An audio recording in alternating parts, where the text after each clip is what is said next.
দুর্বলতা বা তাদের ভিতরে দোষ অবশ্যই আছে বলে আমি মনে করি।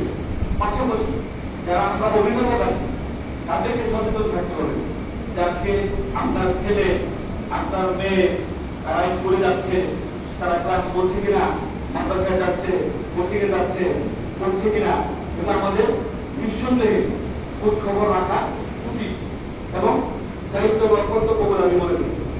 সাথে সাথে যারা আমরা বাসায় বাবা মা অ্যান্ড্রয়েড সেট চালাই তাদের এই সেটে তাদের ছেলেরা এবং মেয়েরা ফেসবুক বা ইউটিউব বা এগুলো চালাই কিনা এগুলো আমাদের সতর্ক দৃষ্টি রাখা প্রয়োজন।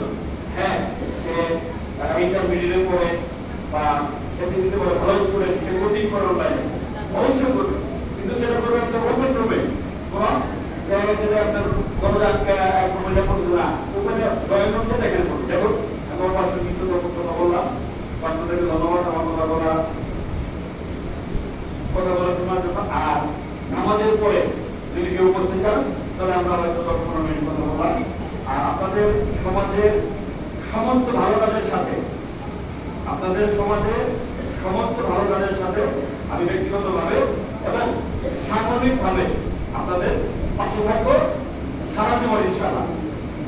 কারণ এই বলছেন যে চেয়ারম্যানকে নিয়ে আমি আপনাদের কাছে খুব চাবো না, আপনাদের পাশে থাকবো। আপনাদের পাশে থাকার পরে যখন আপনাদের প্রয়োজন হবে আপনারা আমাকে ডাকবেন বা আমাদেরকে ডাকবেন, আমরা আসবো। আবার যদি কখনো আমাদের দরকার হয় আপনাদের, আমরাও আপনাদের